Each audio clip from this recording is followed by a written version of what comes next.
Қазіргі таңда Қазақстанда жылдан жылға вакцинадан бас тартып жатқан адамдардың саны көбейіп жатыр.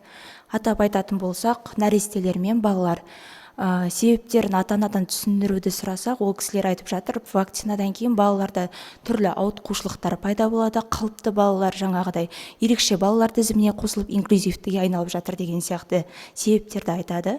Осы туралы қаншалықты рас немесе өтірік, вакцина алудың немесе алмаудың зияндары туралы пікірлеріңізді білсем деймін. Рахмет. Сұрағыңызға рахмет.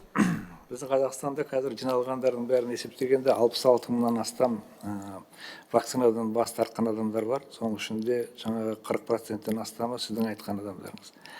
Вакцинаға сенбейтін, өздерінің сеніміне бас тартып жүргендер.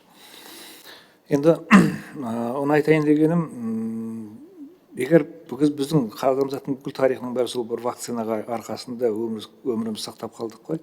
Қазір көшеде отырған бәріміздің қазір өмір сүріп жүргеніміз сол вакциналардың арқасында.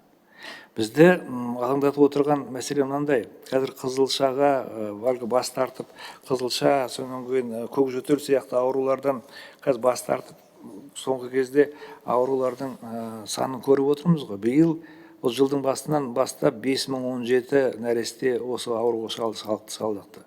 Былтыр жыл бойында 5000 науқас тіркелген. 2024 жылы 35 мыңға дейін науқас тіркелді.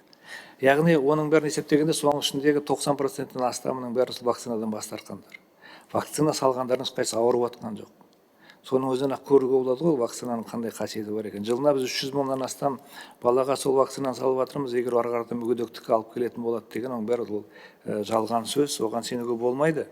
Оны естеріңізде болсын. Екіншіден, бізге алып келген вакциналардың бәрі дүниежүзілік денсаулық сақтау ұйымының тексеруінен өтілген, біраз мемлекеттерде қолданылып жүрген дәрі-дәрмек қой, сондықтан оны шатастыруға болмайды.